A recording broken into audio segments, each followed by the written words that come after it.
Hello, I'm Katy. This is The Bittersweet Life, and welcome to the first episode of our Summer in Rome series. We'll be exploring Italy and Rome alongside big artistic, philosophical ideas all summer long. So if you haven't yet, subscribe to the show, hit that subscribe button. We have lots of surprises in store for you. This show is supported by the people who listen. My thanks today go out to Cynthia and to longtime show supporter Valerie. Thank you so much for contributing and for making this show possible for everyone else. There are links to donate in the show notes. And if you leave us a 5-star rating and review at Apple Podcasts, we might share your comment on the show. Like this one from GF in Australia. I've been listening to this podcast for a while now, and recently subscribed, as it brings so much pleasure to my days.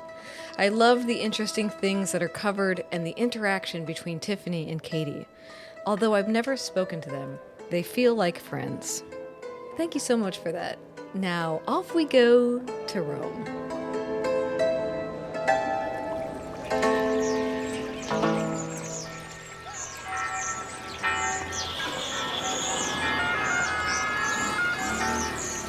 Welcome to Rome. This is The Bittersweet Life with Katy Sewell and Tiffany Parks. Hello, this is The Bittersweet Life. I'm Katy Sewell. I'm Tiffany Parks. And I am in Rome at last. Woohoo! However, there's a little bit of a wrinkle. What would we normally have done? We might have met on the street to say hello. I might have come to your apartment. Who knows how we would have greeted one another, Tiffany, because instead we are talking over the internet. Me from an apartment in Trastevere and you from your apartment in the edge of Rome. Because, I mean, you got to get to the chase, I guess. What everybody's afraid of when they go traveling after all of this time, what is the biggest concern? That you'll catch COVID. And I did. Oh. And I did. And so here I am in Rome, and Tiffany and I have not yet actually gotten together in person. Yes. And you've been here now almost 48 hours, right? Because you came in the day before yesterday. Yes. As we're recording, it's Friday, and I got here on Wednesday evening. Oh, so, I mean, yes. It's just unthinkable. It's unthinkable that you're just across town and I can't see you.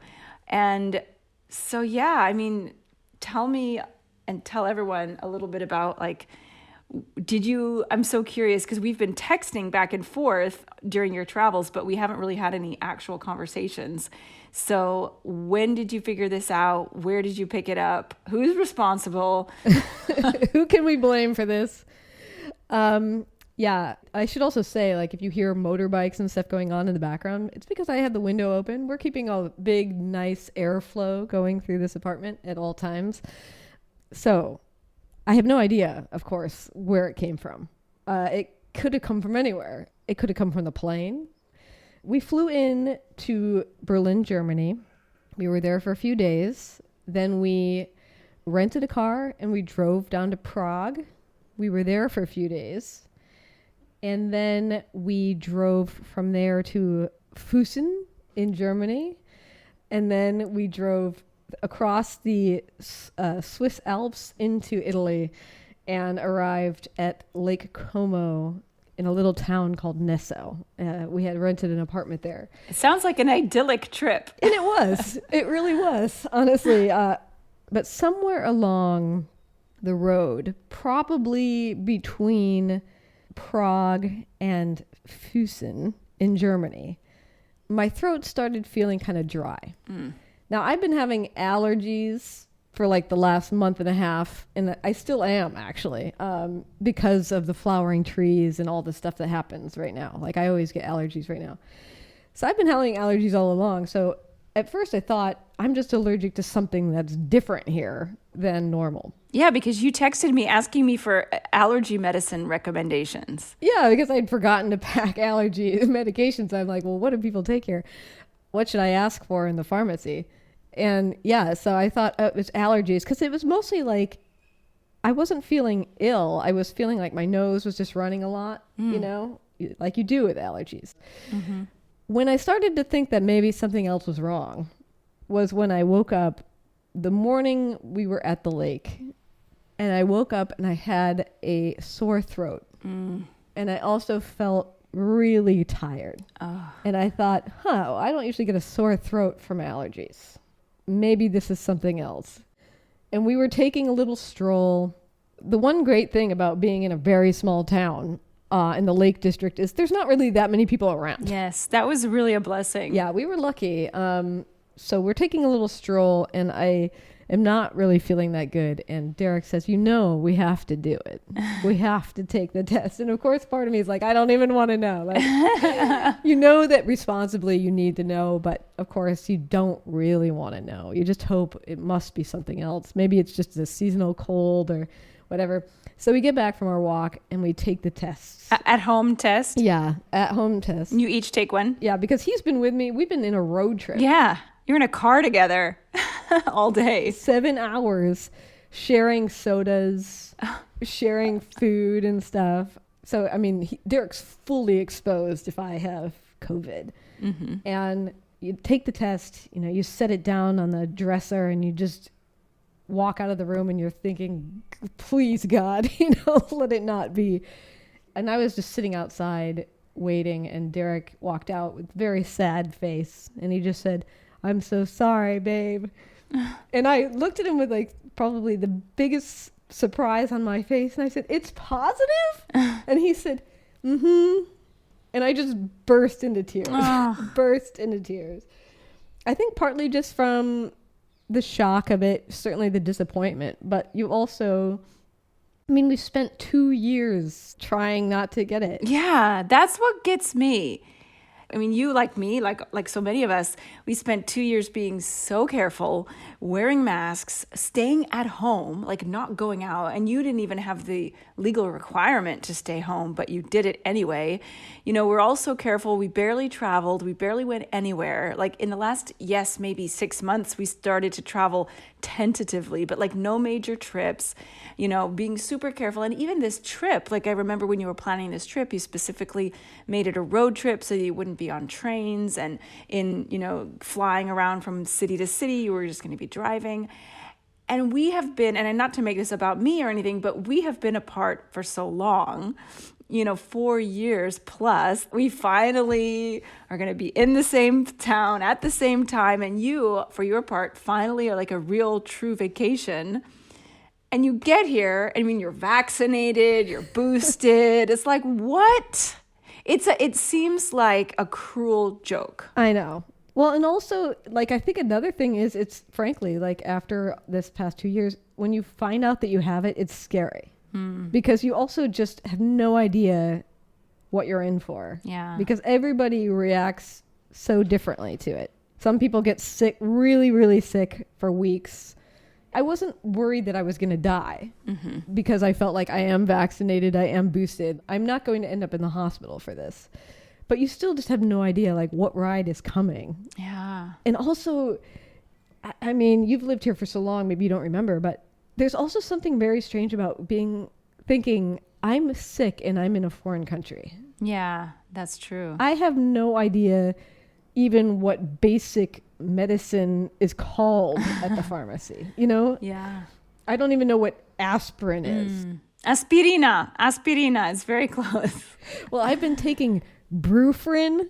Okay. Is that the word? I think that's a form of ibuprofen. I think it's like one of the brands of ibuprofen. It is.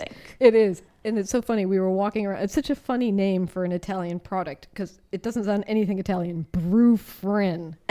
And so Derek and I have been going around saying Brufrin. And Derek's like, I wonder what if we were in Seattle and a couple of Italians were walking past us being like, Advil. Advil. But I'm very happy to report that while I did have a sore throat and I was very tired and I would have weird effects like my eyes wouldn't stop watering, I never felt very ill. Like I would have said if I didn't know that this was COVID, I would have said this was a very minor cold. Minor. Yeah, and I probably wouldn't have even taken a day off of work. Wow. Well, that's good. I mean, the thing changes from day to day, right? Sore throat, sometimes you're tired, sometimes your nose won't stop running. I did have one kind of scary day where it was harder to breathe and I was coughing a lot. Mm-hmm. Every single day has been a different journey, but it's never been to the point where I can't breathe through my nose at night. Mm-hmm. The basic things that you think of when you have a cold, where like you lay down and you're all stuffed up. Yeah. Or my sore throat has been gone now for days and days. I never had a fever the whole time. Really? That's interesting. I only had one day where I had a very mild headache. Huh. And mostly like my main symptom has been like a runny nose and being tired. So the really hard and annoying part about it is that I keep testing positive.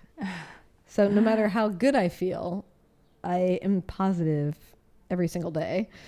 And we've started doing research about that because obviously to get back into the United States, I need to test negative. Now, judging by when we think that the symptoms started, I should by no problem be testing negative within the next day or two, right? Mm-hmm. But what if that doesn't happen? We've read online that some people test positive even though they haven't had symptoms in weeks for 90 days. Well, you said you didn't want to move back to Italy, but maybe Italy has other plans. Italy was not going to let me go. No. Well, in a way, of course, as you know, because we haven't gotten to see each other, it does feel like now the languishing time I planned to be in Rome is now feeling like it's going to be really crunched by the time we get to see each other. Well, let me just throw something out at you. I know Derek has work responsibilities that he probably has to get home to. But could you change your ticket and stay an extra week? I mean, maybe, but it might not do any good, like from a testing perspective. Well, like what if you test positive until, so let's just, for our listeners, it's Friday, you're leaving next Friday. So you have 1 week left in Rome. What if you don't test negative until Thursday? If you stayed an extra week, we would have an extra week of work time and being together time, and you'd have an extra week of exploring Rome instead of being stuck in your apartment. That's true. Although from a financial standpoint, that might be kind of challenging. Yeah, I mean, you could stay here for a couple nights. I don't know. We'll see. I mean, here's the other thing that's been interesting. I have many observations now that I'm in the know on the COVID train, especially on the coast. After we're in the Lake District, we had to leave that apartment and move to the Italian coast, right? Mm-hmm. We were down on the Italian Riviera. Right. And in both places, I felt the worst at the lake place. I will say that. That was the worst. And I will also say that this is a weird thing about renting Airbnbs and hotels and stuff that you're all probably worried about when you're thinking about traveling. Did the person in the room prior to you have COVID? Which now I know that I was the person in the room prior that did have COVID. We personally took disinfectant wipes and tried to wipe all the surfaces, and we also always left all of the windows open. And even when we left all the windows open. But everything feels like such a real possibility now that I've been like what Derek's calling typhoid Katy. I also had like a change in perspective too, where I know that mask mandates are going away, but you know how, Tiffany, you used to complain during all the COVID lockdowns and stuff about, like, if you saw another Italian with their mask around their chin smoking, you were going to throw something at the wall, Yeah. or how here in the United States with the mask mandate on the planes, so many people would always have the mask below their nose. Yeah. They'd have it on, but it's below their nose. And I used to think these people are a danger to me, because they are spreading COVID around possibly. Now I have the opposite perspective. I know I have COVID. Yeah. And you're talking to me with your mask below your nose. It's like you're putting yourself at risk. I'm trying to stand away from you some. You should be covering your nose because of me. Like, I'm a threat to you. Right. I think we also got lucky because we were in areas that weren't particularly crowded. Yes. So it's not like, and I don't know if people are going to judge me harshly for this, but it's not like I have just been holed up in a room all this time. Like, I have been out walking around in the world, sitting away from people. Mm-hmm. So I still have this real sense of like being outside the world. Like I can't be an active participant in, like I'm watching people enjoy their lives and I'm not allowed to, I'm not allowed to be with them. No, you're in the leprosy colony. Right, exactly. But it's not like I haven't gotten to see or do anything. We would just find a bench where it's so far off from where other people are sitting that you can be there. Or, you could order something to drink from this outdoor bar and then go sit over here. It's not Yes. like I have had to just be in my hotel room with the windows closed in the dark or something. Thank God. And if you're going to be convalescing somewhere, the Italian coast is like a wonderful spot to sit in the sun and wish that you felt better than you did. But also think to yourself, well, wow, if I'm going to get COVID, this is not a bad spot to have it.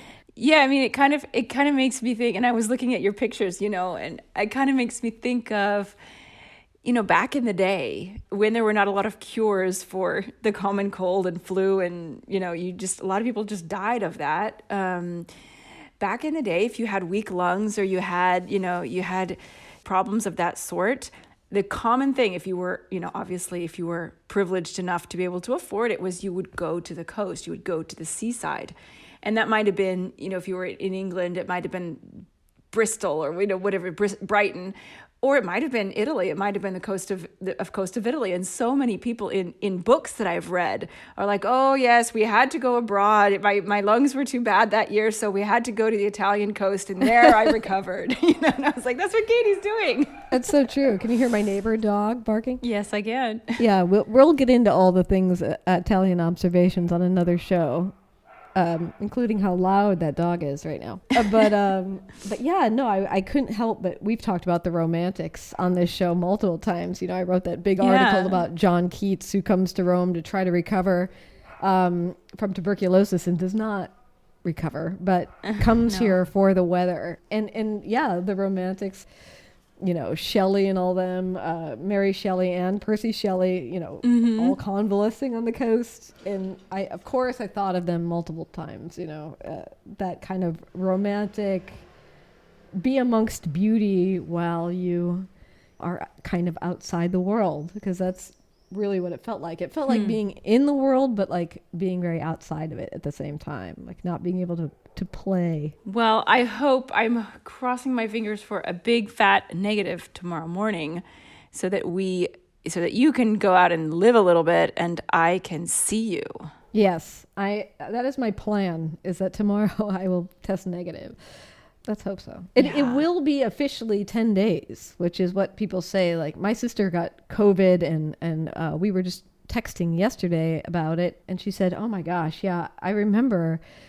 She lives in Palm Desert, California. And so basically her and her son got COVID. Her husband and her daughter did not. But because the weather is so good there, her and her son basically just lived outside the whole time that they were sick. They did puzzles, they just lived out in the outdoors. And then when they were inside, they would just wear a mask, which is basically what I've been doing. I should mention that Derek has tested negative this whole time, but I've been wearing a mask around him. But she said, yeah, every day we'd wake up and think, oh, we feel really good today. And we'd take that test and be like, she said, we just started thinking we're never going to look down and have it just be one line. Like it's always going to be two lines.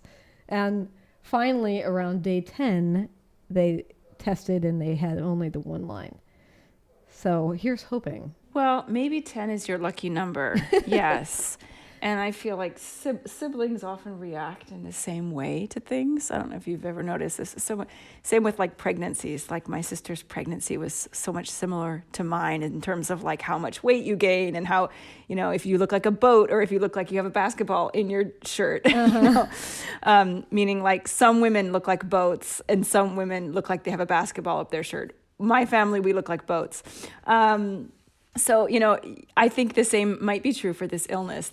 You might react the same way your sister did. And if she got a positive on day 10, my fingers are crossed for you. You mean a negative on day 10? A negative. Sorry. A negative, of course. A negative. What am I saying? Yeah. I mean, of course, we're just estimating. I just said, well, when do we think the symptoms started? So our count could be slightly off. I mean, the one other thing that I will say is that, because I felt like it was allergies for a couple days. Of course, as a person who's done like everything possible to try to not only not get it, but protect other people from getting it. Mm-hmm. There is a certain level of understanding now how you can accidentally pass it on to other people. And my real hope is, oh my gosh, I really hope I didn't give this to somebody who will not have a mild cold like I have. Mm-hmm. You know, and of course I have no way of knowing. No. Like I have no way of knowing even where it came from. Right. Or when I picked it up. Remind me where you were when you started feeling symptoms in Fusen. I mean, Derek feels like he started seeing symptoms in me, at least from an allergy point of view, when we were driving away from Prague. So he thinks it's possible that that day in Prague was like the first day. I mean, and he's guessing. I mean, we don't know where I got it from, but it's possible. It's probable that I got it very early on in Berlin, just judging by the incubation periods and whatnot that you read about. It could have been the plane. It could have been. I mean, here's the thing about the plane too, is that it was masks optional. Really? On my plane. Oh my gosh. Yeah. It was a flight from the United States, which has dropped the mandate. I do not understand that. I do not get it. Like, why? Whatever. I won't comment, but I don't understand that. Right. It's like I could have not worn a mask that entire flight, which it was a long journey, as you well know. Yeah. And everyone around us was like not wearing a mask. Derek and I kept him on the entire time. Mm. And if we were eating anything or drinking anything, I tell you, Tiffany, I don't know that it helps, but I would take my mask off. I would take a bite. I'd try to hold my breath while I took the bite. I'd put a mask back on and I would chew. Wow. You know, that's just because impressive. I'm like, I do not want to catch this on the plane. Oh, I don't understand why they took that mandate off. That is ridiculous. Why? Like, I'm talking to friends. Like, I don't think I'll ever take a flight again without a mask. Like, I don't care if it's 2050 and COVID is a distant memory. If I'm still alive in 2050, you know, I will never fly without a mask again, because it just protects you from any kind of cold, or, I mean, not 100% protects you, but it's a really good way to protect yourself from getting sick on planes, which a lot of people do, of lots of different things. So why wouldn't you? Like, why would you expose yourself even? I don't know. Yeah, it's interesting. I mean, it would have been, I mean, we had a 4-hour layover in Amsterdam too, and people mostly had masks on there, but you know, people take them off to drink coffees and whatnot. And it's just, I mean, we were traveling for so long. Yeah. By the time you're done, you know, your whole face feels chapped, as you know, probably from coming to the United States. But I mean, even still, with all those precautions, it might have been the plane. It might not have been Berlin at all. Who knows? You just don't ever know where it came from. Yep. Crazy luck. I don't know what to call it besides that. But at least it's been mild enough that I've been able to at least see things. Yeah. And enjoy the fact that I'm just somewhere else. It has not been ideal because, yeah, I wanted to, like, you know, go full out vacation mode here, and instead I've been a little weary. So, yeah, that's not great, but I'm trying to stay relatively positive about it. I do have to say the timing, at least as far as like when you tested positive, is probably the best timing that it could have been, in the sense that your big sightseeing places are Berlin, Prague, and maybe Fusen. You know, those are the places where you really have things that you want to go and see that might be crowded. And you didn't have COVID, or you didn't know you had it back at that point. And then when you got to Lake Como and the Italian coast, I mean, really the number one thing you do in a place like that is just relax and soak up the nature, which you were able to do, even if not as boisterously as you'd hoped. Yes. We wanted to take a hike through the forest when we were on the coast. And even though I was absolutely exhausted, not physically that day, but my eyes were exhausted that day. That was one of those days where you're like, everything feels great except your eyes feel like you could fall asleep in a second. But we still took a walk through the woods. It was a 6.5 mile walk. We barely saw anyone on the trail the whole time. Huh. It was so nice. It was probably one of our favorite days of the whole trip so far. And it was also something you could do without feeling like you're putting anybody else at risk. Good. You know, with the exception of Derek. But, you know, I've been trying to keep a distance from him as well, so. Well, I honestly sometimes think that, like, with this COVID thing, there's got to be like some like, I don't know, blood type or something that keeps certain people from getting it, because it seems like certain people just don't get it. Claudio, for example, I mean, he was working in the Vatican museums with literally tens of thousands of people coming in, often physical contact with him, definitely breathing the same air, all through January, February, early March of 2020, with people from all over the world, every single country practically represented, you know, when COVID was absolutely out there and we just didn't know it yet. And he was there every single day and he never got it. I just feel like there's got to be something, you know, or even Aurelio, who, you know, so many of his classmates have got it. And you just got to know that, like, those little kids, like, even though they're wearing masks most of the time, they always have their fingers in their mouth, up their nose, touching their eyes. Like, they're always touching each other. They're sharing food. They're sharing glasses. Like, they're just not careful because they don't think of that.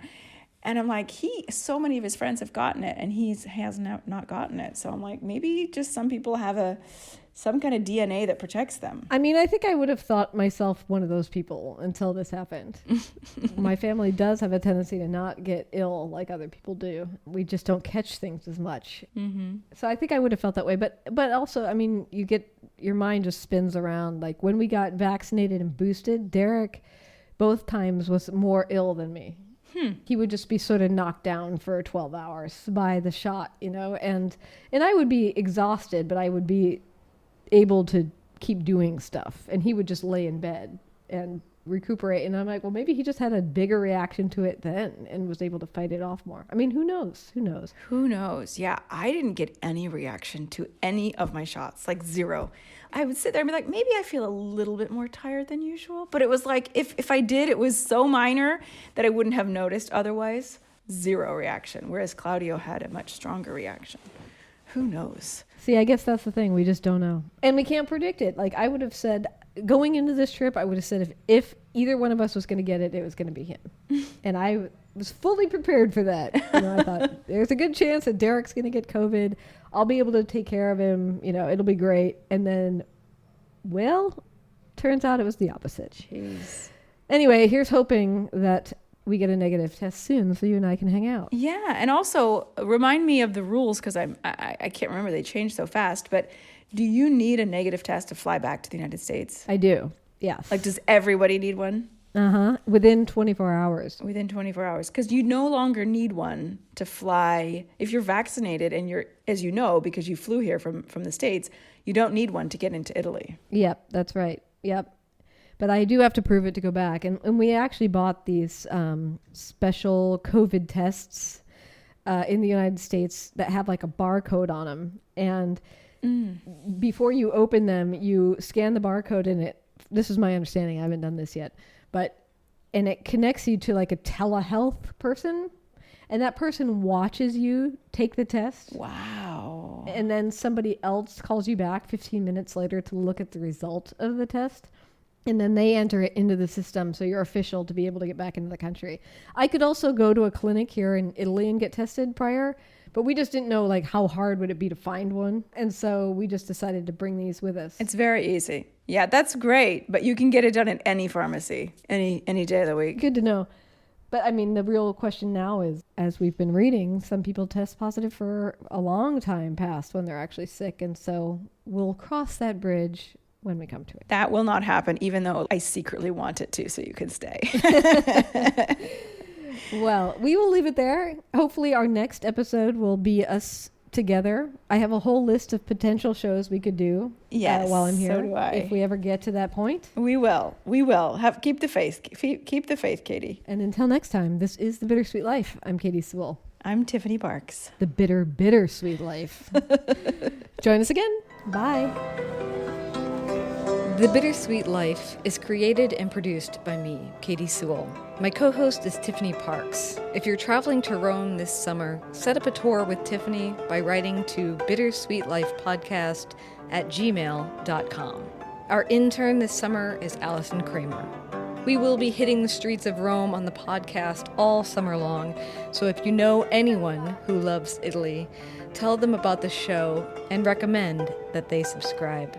Our logo is designed by Jody Rick at the Lost Laboratory, featuring the art of our muse, Caravaggio. If you support the show either through Patreon or PayPal, you will receive a handwritten thank you note in the mail and our logo on a magnet. It's just what your fridge or car bumper is missing. Listener support is vital to the continuation of this show. If listening has become a valued part of your week, and you have the means, help us pay the bills by throwing a 5 or a 10 or a 20 in the hat, just as you would if you saw a street performer in Rome that you really love. You can find links to donate in the show notes or at thebittersweetlife.net. And my thanks to Drew Atkins for helping design the new website.